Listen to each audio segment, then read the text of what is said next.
For today's video, I thought we'd talk a little bit about head spacing. Now, head spacing seems to be one of the most misunderstood aspects of reloading. I get a lot of questions on it, and it's kind of obvious from some of the questions that people really don't quite understand exactly what head spacing is and how to incorporate that into your reloading efforts.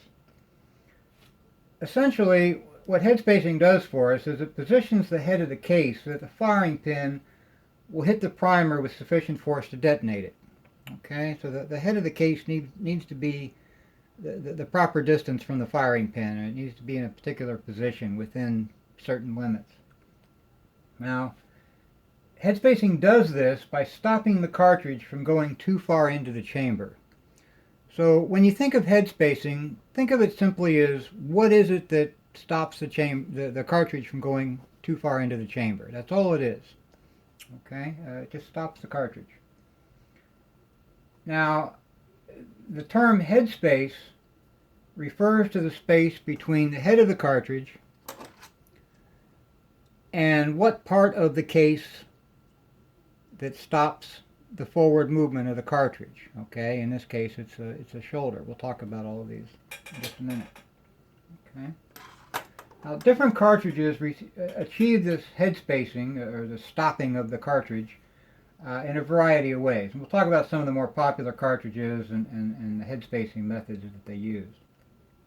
Now, first, there's the rimmed cartridge. Now, for example, this 38 Special, if you can see, if I can get this in focus here, it has a rim that extends out beyond the sides of the body, or the shank of the case body here, and that's what stops the cartridge from going too far in. Is it catches this rim on the sides of the chamber. Now you'll find rimmed cartridges mostly in revolvers in the handgun world. They don't stack well in a magazine because you've got this rim here that on each of the cartridges, and the cartridges tend to start to step up and curve up like that, so they don't really work very well in a magazine. So you'll find these in revolvers almost exclusively in the handgun world. Now, there are also rimmed rifle cartridges. This is a 30-30 Winchester, and you'll see it has the same kind of rim down here at the bottom. This one also has a shoulder, which we'll talk about a little later. You'll find the 30-30 Winchester mostly in rifles that have a tubular magazine. Again, that rim makes it difficult to put them in a magazine, so the 30-30 Winchester, like my Winchester 94 lever action rifles, have a tubular magazine in it. So that's what you'll find on rifles that are chambered for the 30-30 Winchester. A tubular magazine. In the handgun world, it's typically a revolver, so not magazine fed. Now, the next kind of head spacing are rimless cartridges. Now, it's kind of a misnomer because all firearm cartridges have a rim, at least for handguns and rifles. So I don't know what a howitzer has or a cannon, but for small arms, rifles and pistols and revolvers, they all have a rim. Now, the reason that these are called rimless is because the rim is basically the same diameter as the body of the case. So there's nothing protruding beyond the body of the case, so that's considered to be rimless. The extractor groove here is milled into the head of the case here, and kind of creates a little rim here that the extractor can grab onto. So it does have a rim, even though it's considered a rimless cartridge. This one is a 45 Auto. Same thing for 40 Smith & Wesson. It's a rimless straight wall case. And 9mm is a rimless straight wall case, although I think 9mm is slightly tapered. Okay, so that's rimless, even though it has a rim. Now, there's also a rimless bottleneck.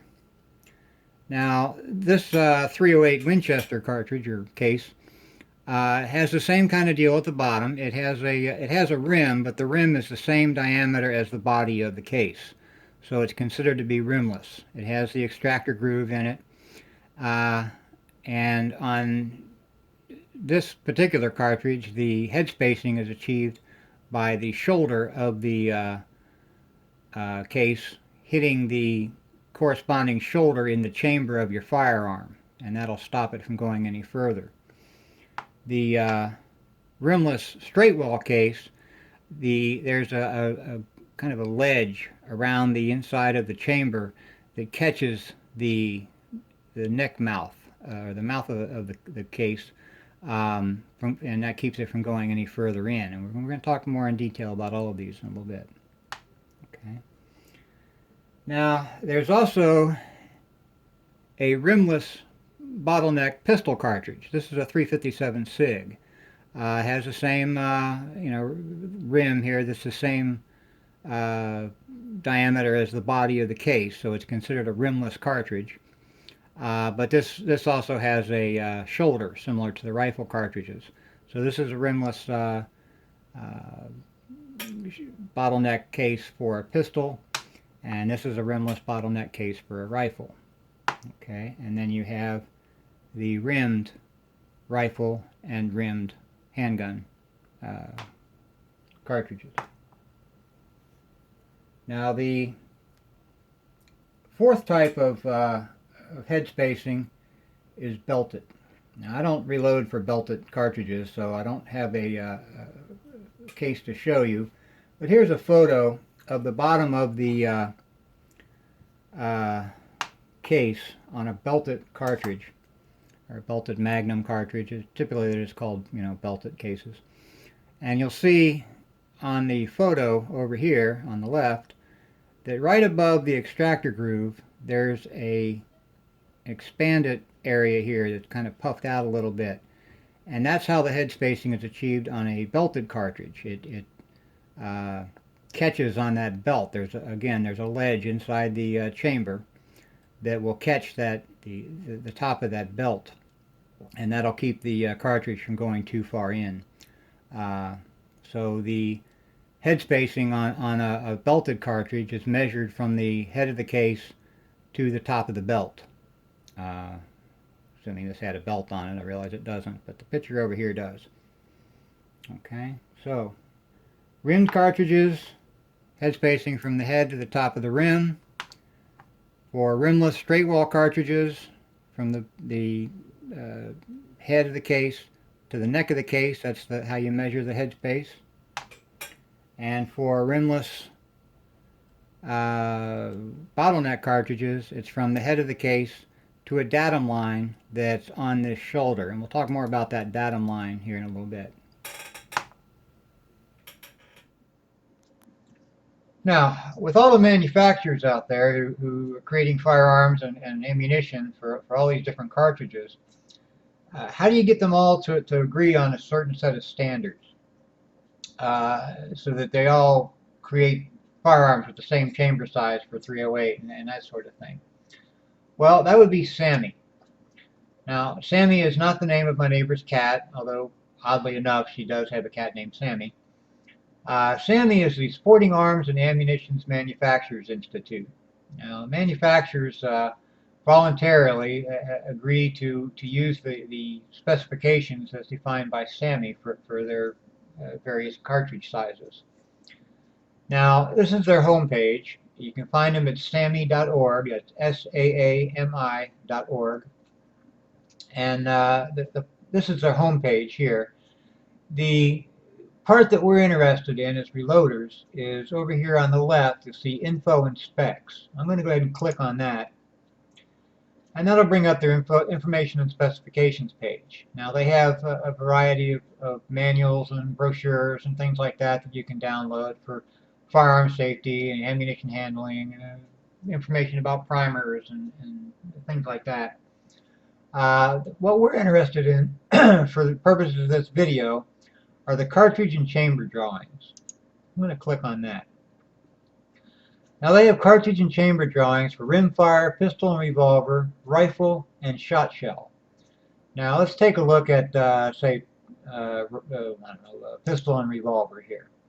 And what that'll do is give us a table of contents of all of the pistol and revolver cartridges that they have drawings for.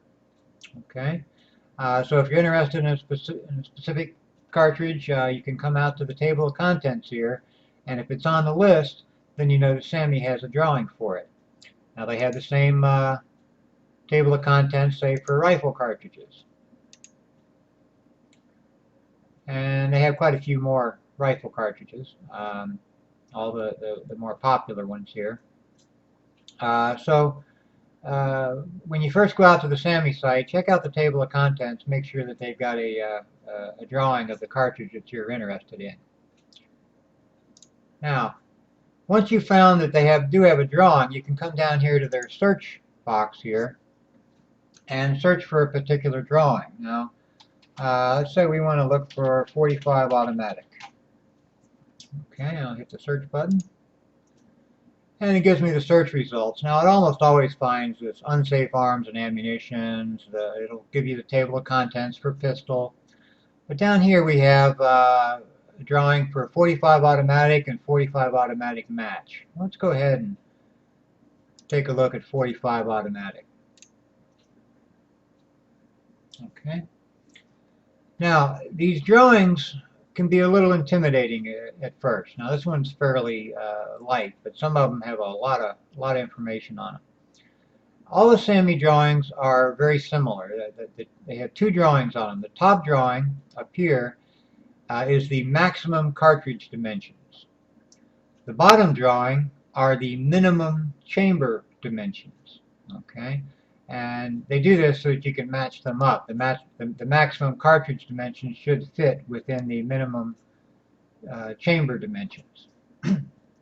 Now, for purposes of this video about head spacing, we're interested in a specific piece of information here. Let me zoom in a little bit here on the chamber drawing. Now, to find headspace information, you can look for this little symbol here. It's a circle with an X in it. And that tells you that this dimension is the headspace dimension. Okay, and here we have a headspace of 0.898 minimum chamber. Remember, this is a chamber drawing. And 0.920 maximum. So it gives you the minimum and maximum chamber size, the headspace size for a chamber for 45 automatic. Now, if I follow this over to the vertical line here and go up, I'll find another dimension here. And you can see right here on the drawing, this is that ledge that catches the mouth of the case. And we see here that the dimension for the outer neck diameter is 0.474 inches. So that would be the chamber size of a 45 automatic for the outer neck dimension, outer neck diameter. Okay, and they have other dimensions on here, the angles and things like that that you can look at. Now, up here on the top drawing, what we can look for is the same dimension that we found on the bottom drawing. Here's the 0.898. That would be the maximum case length of a 45 automatic, since the minimum dimension here, headspace dimension of a 45 automatic chamber is 0.898. That means that the maximum case length for a 45 auto would also be 0.898. If it's any longer, it may not fit in the chamber of your firearm. Okay. Now, if I follow this across over to the vertical line here and I come up, I have the dimension for the maximum. Remember, the cartridge is the maximum cartridge size. The chamber is the minimum chamber size. So the maximum outer neck diameter for a 45 automatic here is 0.473 or 473 thousandths. Now, if I come down and look at the same dimension on the chamber, you'll see that the maximum or the minimum chamber size at the mouth of the case is 0.474. So that 0.473 dimension gives us a thousandth of an inch clearance, so that the cartridge will fit in the chamber.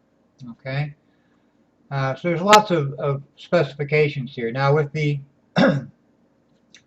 with the head spacing, or the maximum case length of 0.898, that tells you that, of course, when you go to trim your cases, the very maximum that you'd want to trim your cases to is 0.898 inches. So that's how you would use this drawing. You can determine the maximum length for your cases. Now, if you look in your reloading manuals, you'll find that the maximum case length listed for 45 auto is 0.898, and that's where they get this dimension. Now, the case trim length is usually a bit lower than that, usually about 5 to 10 thousandths. So the trim length for 45 auto is going to be about 0.893, I think. Okay. So I highly recommend, if you are reloading, that you become familiar with these SAAMI drawings and learn how to read them and use them. Now, they are a little busy, but all the dimensions, you'll notice,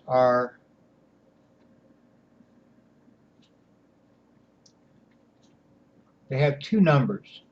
The first number, of course, is inches. The number here in parentheses is millimeters. So depending on where you're from and what you're used to measuring your cartridges using, either inches or millimeters, you can eliminate or ignore half of the data that's on these drawings. So that'll kind of make it a little less busy for you. You just, if you measure things in inches, ignore the millimeter stuff, and that way you can make these drawings a little easier to read in your head. Okay. Now, let's also take a look at a rifle cartridge. Now, like I said, the search engine for SAAMI is a little finicky. For instance, if I want to look at 308 Winchester, you would think that I should be able to type in 308 Winchester and find something, but you don't.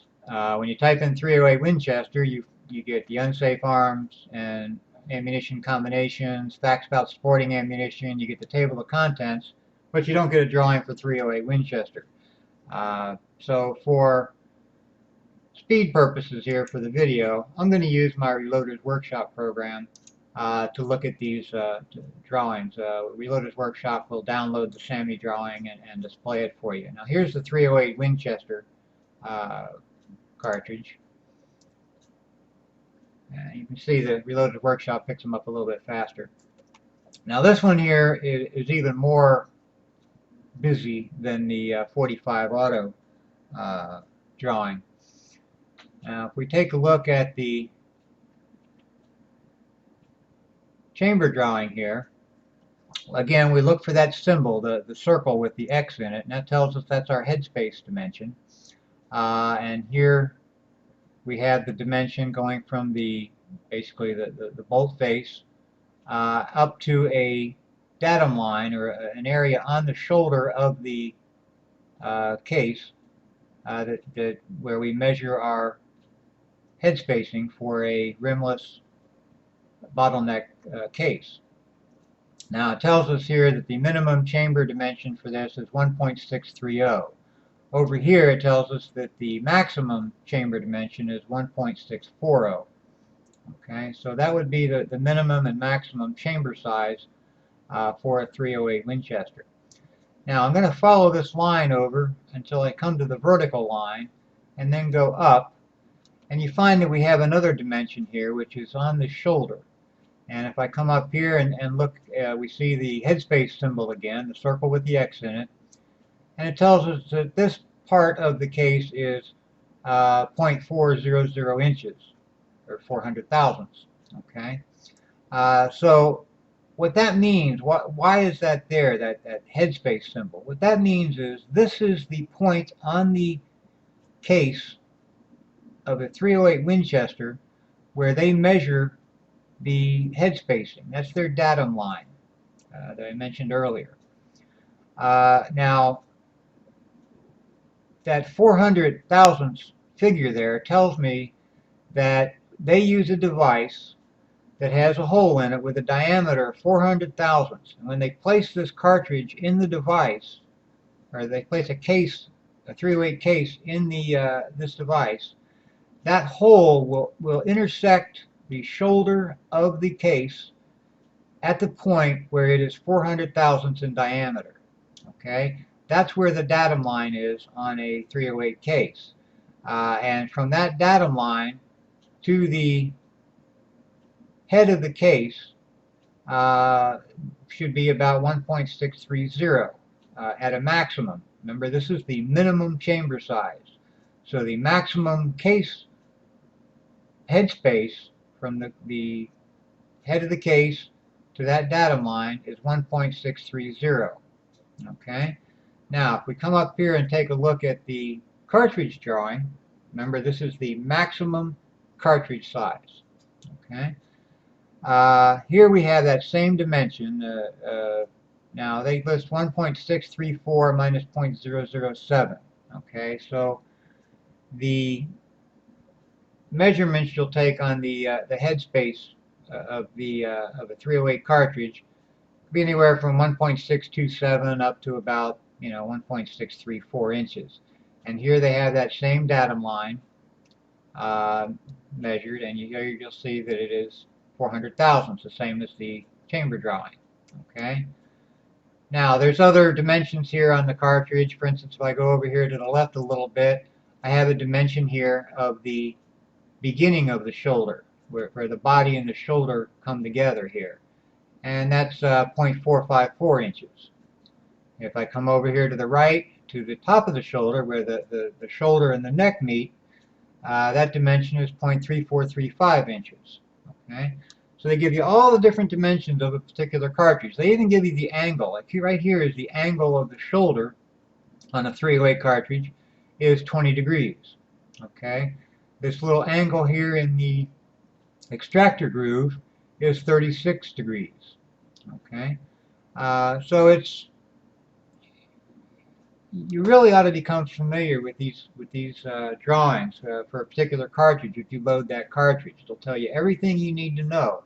One nice thing to know here is the maximum neck diameter at the mouth of the neck is 0.3435. So when you size your cases, you want to make sure that your neck is no more than 0.3435 inches. Okay. Here we see the bullet is 0.309 inches. There's all kinds of good information about the cartridges and the chambers that are of interest to reloaders. Okay, so get familiar with that SAAMI site. Like I said, the search engine is really finicky. Don't even get me started on trying to find 300 H&H Magnum. Out of a dozen or so ways that you can type in 300 H&H Magnum, only one will work, and you have to find that golden one. So it'll take a little trying to get some of the cartridges. Okay, now what does that information tell us? How can I use that in my reloading efforts? Okay, well, one of the things I'll point to here, I just want to kind of remind you of, is this datum line right here. And the datum line is at the point where that shoulder is 400 thousandths of an inch in diameter. And that's important to remember, and I'll show you how we can use that.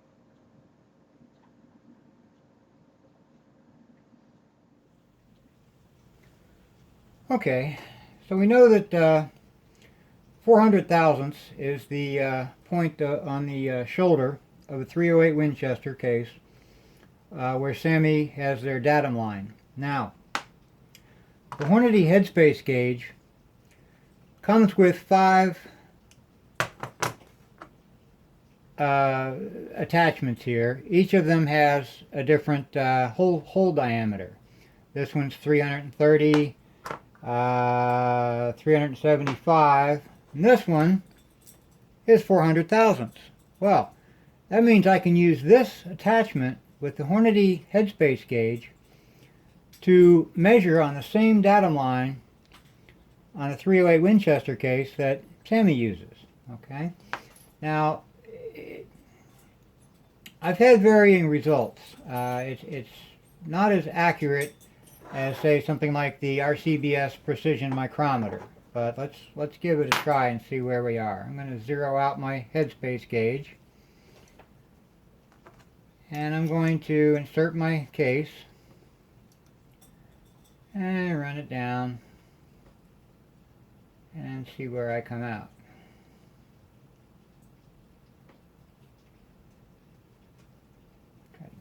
Rotate that a little bit. About 1.627 and a half, roughly. 1.627. So that's about 3/1000ths of an inch under the SAAMI minimum for the headspace for a 308. Now I'm going to check that against my RCBS precision micrometer. And what this does, the micrometer, is it tells me how far above or below SAAMI minimum my cartridge is. Now, there's the SAAMI minimum right there at 0. Go 1, 2, well, 3. So that would be 1.627. So the measurements from my Hornady Headspace gauge, the measurements from my RCBS precision micrometer match up. So I can be fairly certain that this case is 1.627 inches as compared to the SAAMI specification. Okay. Now, the Hornady Headspace gauge, if you've ever seen my video on the Hornady Headspace gauge, you know that I use this only as a comparator. It only comes with 5 of these attachments. So not every caliber, if you go out and look at the SAAMI drawings, you'll find calibers that use a different datum line than what you have available with the Hornady Headspace gauge attachments. So not every caliber is going to work. Also, I depend more on the RCBS precision micrometer. I'm a little more comfortable with it than I am with the caliper. Because especially with these digital calipers, they kind of jump around a little bit, and they're affected by, electrical noise and things like that. So I use my Hornady gauge as a comparator only, even though it does have the appropriate attachment with the right size hole in it. And in this case, it did come out to exactly what the RCBS gauge is telling me. So you can use it. Now, 223 Remington has a dimension of 330 thousandths at the datum line where they measure the headspace on a Remington on a 223 Remington round, and it does come with that size. Now, I suspect that the sizes that it comes with are the more popular cartridges, for instance, the 308 Winchester, the 223 Remington, and so on. But I think you'll find that not every caliber that you'll find on SAAMI has the appropriate attachment. So, we've seen how the SAAMI specs can help us out with determining head spacing and how the a particular cartridge is head spaced and what those values are. When it comes to actually setting the head space of your cartridges, of course with a rimmed case, you really don't have any control over setting the head space on a rimmed cartridge or on a belted cartridge. You have no way of changing the size of the rim or changing the location of the belt. So the head spacing is kind of set, in stone for you with the case itself. There's not much you can do about that. Now, I do know some competitive shooters who shoot rimmed cartridges, and what they'll do is they'll measure the rim, and they'll separate their cartridges by rim size. So when they go to a competition, the cartridges they have are all the same, have all have the same rim size, and that gives them more consistency in their shots. So they're a little more accurate. They get better groups and things like that. So that's one thing you can do with rimmed is separate your ammunition by rim size. In fact, Hornady has a rim thickness gauge for 22 caliber and 17 Hornet and so on, that allows you to measure the rim and group your ammo up with by rim size. And I even have a video out on the Hornady rim thickness gauge. You can check that out for more information on that device. Now, setting the Headspace on rimless straight wall cartridges is pretty straightforward. You trim the cartridges down to either somewhere between the case trim length or the maximum case length of that particular cartridge. So you have pretty direct control over setting the headspace on a rimless straight wall cartridge, as far as being able to trim it to whatever size you need to make sure it's within SAAMI specs. Now, when it comes to rimless bottleneck cartridges, it's a little more involved. You have a lot more control over setting the headspace of your cartridges, and the way you go about doing that. Now, the cartridge that we, or the case that we measured earlier in the video, was a brand new case, never been fired, and it was, what, about 3 thousandths, I think it was, under the SAAMI minimum. So when you buy ammunition, whether it's factory ammunition fully loaded, or you buy cases, brand new cases, they're typically set to at or below the SAAMI standard somewhere. That way they'll fit in any rifle, regardless of what the actual headspace is in your particular firearm, because that firearm, it conforms to the SAAMI specs for the minimum chamber size. But manufacturers typically don't make their chambers at the minimum all the time. What you need to do is find out what, with rimless bottleneck cartridges, you need to find what the chamber size of your particular firearm is. And the way you go about doing that is, first you'll fire the cartridge and allow it to expand to fill the chamber of your rifle. And sometimes it'll do it with one firing, sometimes it takes 2 or 3, but essentially that gives you a fire-formed case, whether it's a rimless rifle bottleneck cartridge or a rimless pistol bottleneck cartridge. And then what you do is you'll bump the shoulder back by, depending on what kind of rifle it is. If it's a bolt-action rifle, you'll bump the shoulder back maybe 2 or 3 thousandths of an inch. With a semi-auto, you'll go a little bit more, maybe 4 or 5 thousandths of an inch.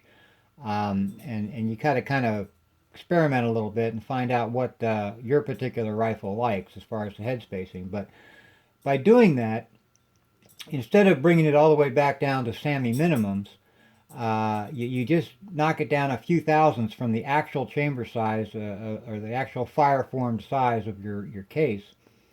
That'll reduce the amount of expansion that happens. It'll reduce the amount of push that when the firing pin hits the cartridge, it's going to push that cartridge into the chamber a little bit. And you can reduce how much it gets pushed into the chamber and how much expansion happens by setting your headspace, or you're bumping your shoulder back by just a few thousandths off of your actual fireform case size. and we'll talk about how to do that in just a minute.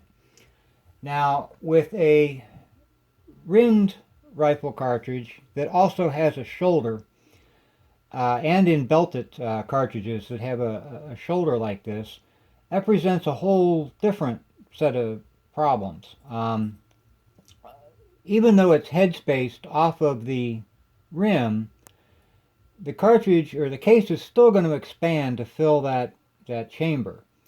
Now, the problem is the whole cartridge is going to be expanding, and it's going to stretch out this cartridge because the cartridge won't move forward any. It's going to be pretty much stuck in place there by the rim. And what happens is the brass will stretch a little bit, and typically it will then thin out the brass in a particular area on the brass. Now, on a belted cartridge, it usually happens just right above the belt, and it gets thinned out there, and that can cause a case separation.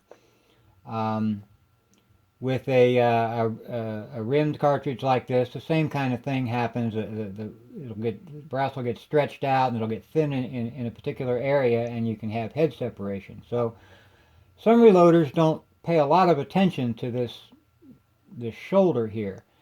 But with rimmed bottleneck cartridges, you want to do the same thing as with a rimless bottleneck cartridge. You want to fire form this. And then measure it, determine what the shoulder, how far up the shoulder has expanded when you fire it, and then you want to bump the shoulder back by a couple of thousandths for a bolt action or a lever action rifle. You don't typically find rimmed cartridges in a semi-automatic. That way you reduce the amount of stretching as with the second firing, the third firing, and so on of the case. If you don't do that, some of these rimmed and belted bottleneck cartridges are only going to last a couple of firings before you'll get case splitting and separation. So even on the rimmed cartridges, even though you don't have any control over the head spacing per se, you still want to pay attention to where that shoulder is, and bump that shoulder back the same way you would bump it back for a rimless cartridge. Okay, let's talk a little bit about how to set the head spacing then on a rimless bottleneck cartridge. Okay, I've got here a couple of sizing dies. Now, this is a full-length sizing die, and this is a neck sizing die. And regardless of whether you full-length size your cases or you just neck size the cases, either way you can still bump the shoulder back with either one of these. So we'll use the full-length sizing die for now. Now, the instructions that come with the die will have you raise the ram all the way to the top and screw the die in then into the press until the bottom of the die comes in contact with the shell holder. Okay, so just like that. And that's where you set your die depth in the press. Now the reason they do that is they are basically telling you how to size the case or the shoulder back to the SAAMI minimum. Okay, the die depends on that shoulder or on that shell holder to be the appropriate depth or a specific depth. Because the case is going to be sitting in the shell holder like that, and so part of the case is below the top of the shell holder. And when you screw the die down to right at the top of the shell holder, the shoulder wouldn't come all the way to the shoulder sizing component of the die if the die had the shoulder component all the way up at the SAAMI minimum. So they have to take into account the depth of the shell holder. Now, modern shell holders are 0.125 inches deep. Okay, that's from the the bottom of the shell holder that the head sits on to the top of the shell holder where you screw the die down. Okay, and the die manufacturers depend on that depth being 0.125 inches, and that's how they make their sizing dies, so that they know that 0.125 inches of that case is going to be down below the bottom of the die sitting in the shell holder. Now, every shell holder I've seen, lately from most manufacturers, I've got RCBS and Hornady shell holders. They're all 0.125 inches, and they work just fine with my Hornady dies. Now, I don't know of other manufacturers how they do it, but I'm pretty sure they're all 0.125 inches. Manufacturers tend to standardize on that kind of thing.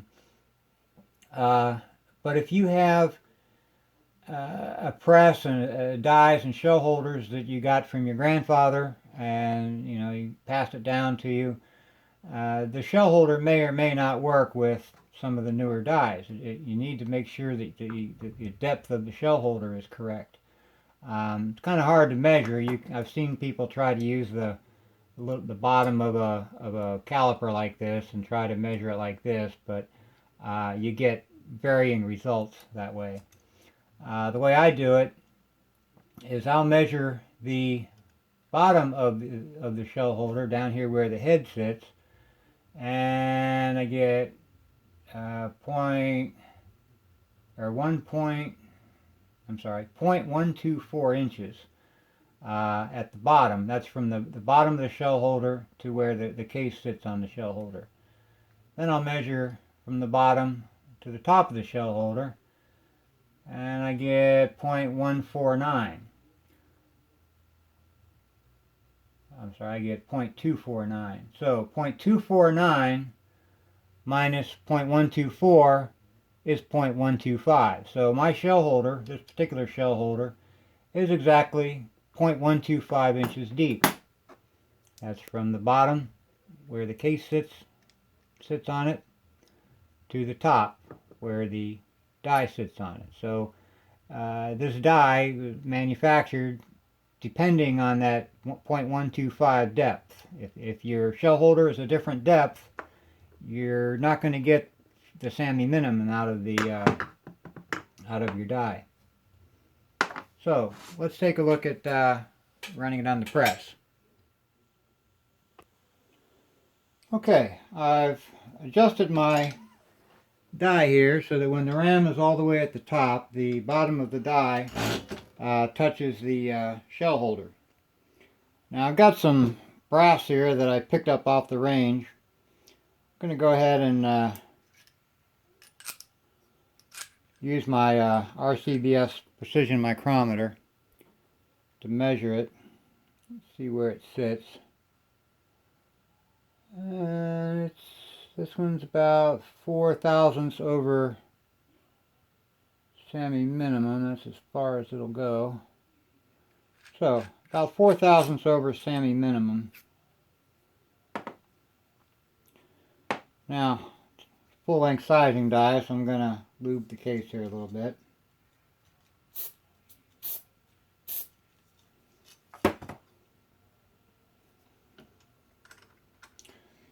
And we'll put that through the sizing die.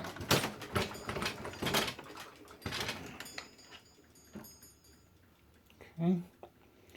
Now we'll run it through the RCBS micrometer again. And I get, well, it's almost right at SAAMI minimum. It's about a 0.5 thousandths under the SAAMI minimum. So by adjusting my die like this, I can take the shoulder back down to SAAMI minimum, or in this case just a little bit below. Let me take a look at this one. This one is about 2 thousandths over SAAMI minimum. Let's run that one through.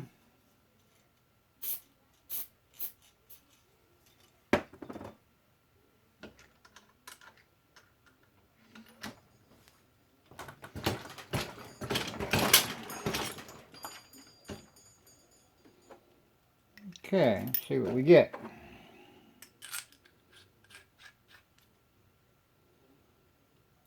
And that one's right on SAAMI minimum. Maybe just a hair under. So that's pretty darn close. So anyway, so when the manufacturer has you adjust your die so that it touches the shell holder like that, what they're telling you how to do is how to set your case down to SAAMI minimum. Now, that's great if you are going to load for any firearm. For example, I have 4 firearms that shoot 223s.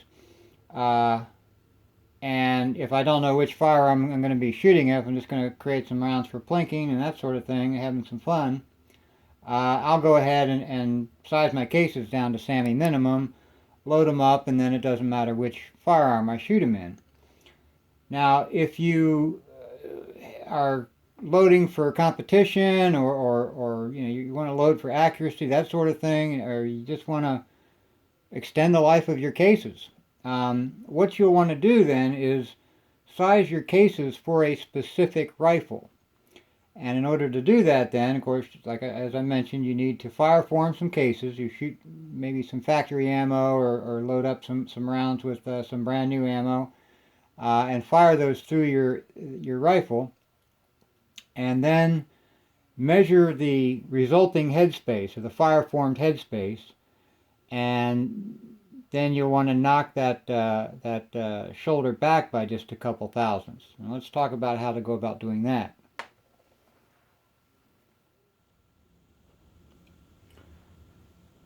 Alright, to set your headspace to something other than the SAAMI minimum, instead of screwing the die all the way down, we're going to bring it back up just a little bit so that it doesn't take the head spacing all the way down to SAAMI minimum. So what I'm going to do is I've raised the ram and I'm going to run the die down. This is a full-length sizing die.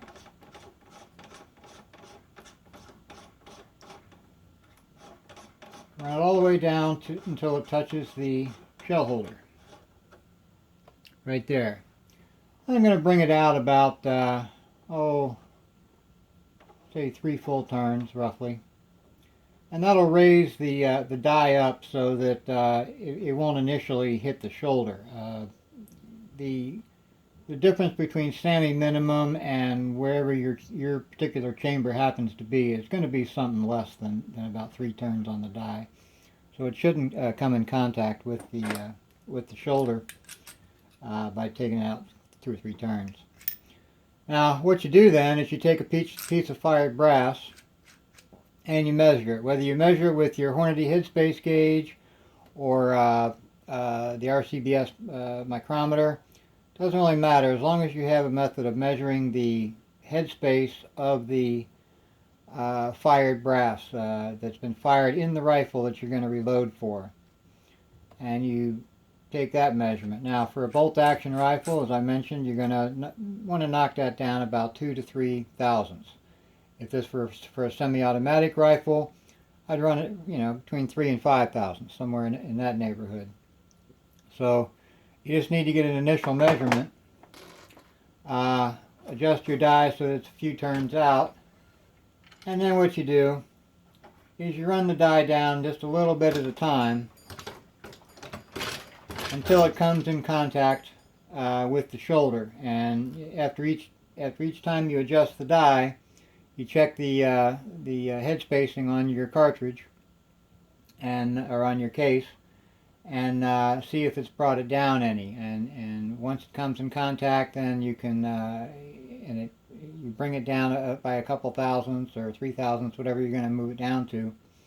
At that point, then you can tighten up the die, lock it down, and then do the rest of your cases. Okay. Now, a neck sizing die works much the same way.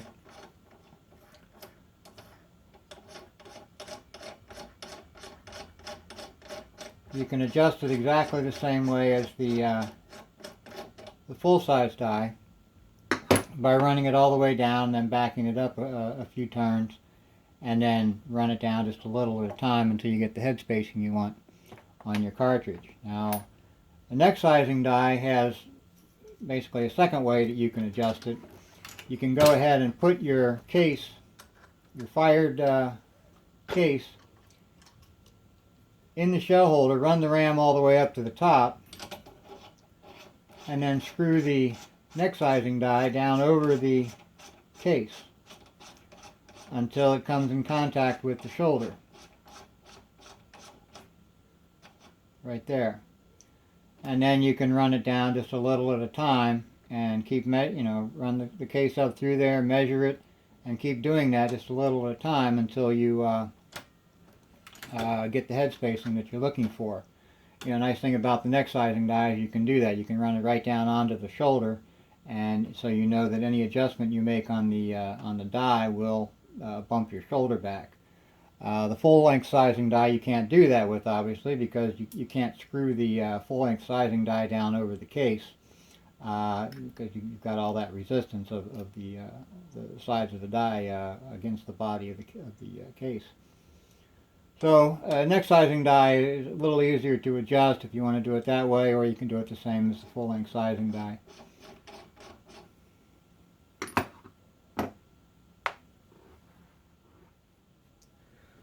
So as you can see, setting the headspace on a rimless bottleneck cartridge is a little more involved. You have to adjust your die properly and run the head spacing down or bump the shoulder back a little at a time until you get where you want it to be.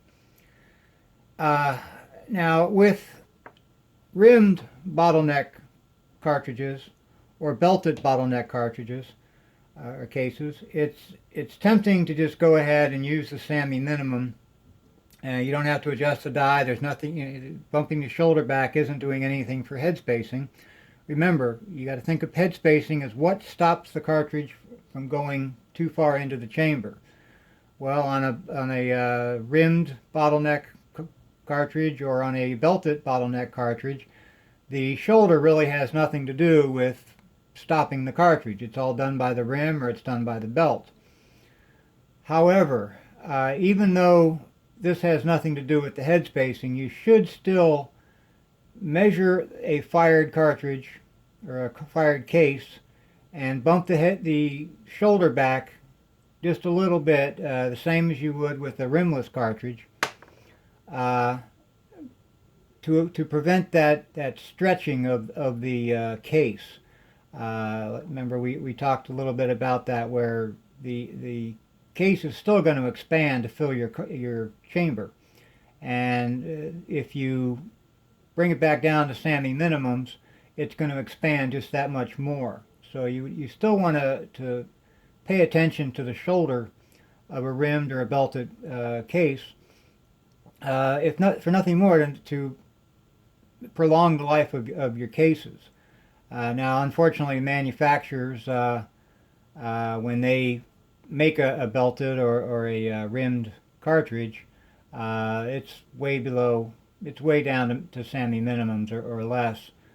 So that first firing you're going to get some stretching of the case. There's nothing you can do to prevent that. But for subsequent firings or subsequent loadings of the particular case, pay attention to the shoulder, even though it has nothing to do with head spacing. It has nothing to do with stopping that cartridge. Now the only other thing I want to mention about head spacing is with rimless straight wall cartridges, like the 45 Auto, 40 Smith & Wesson, 9mm, and so on. Remember, with the rimless straight wall cartridge, what stops that cartridge from going too far into the chamber is that ledge catching on the neck of your case here. Now, if you were to apply a roll crimp to a straight wall rimless case or cartridge, what that's going to do is bend the mouth down just a little bit, and that's going to change the head spacing. It's going to change the depth that the cartridge will go into the chamber. And in extreme cases, what will happen is you'll bend it so far that what happens is when it comes to the ledge, it gives it kind of a ramp to get past that ledge and go even further into the chamber. And in worst case, you can have that case actually come in contact with the rifling and jam the bullet up into the rifling and produce a dangerous overpressure situation. So whenever you're loading cases, always keep in mind what it is that stops that cartridge from going too far into the chamber, and bear in mind what what modifying the neck will do, what modifying the shoulder is going to do to affect head spacing, and so on. Okay. That's all for this video. I hope you liked it. If so, please click the like button. Maybe even subscribe to my channel. Thanks for watching, and happy reloading.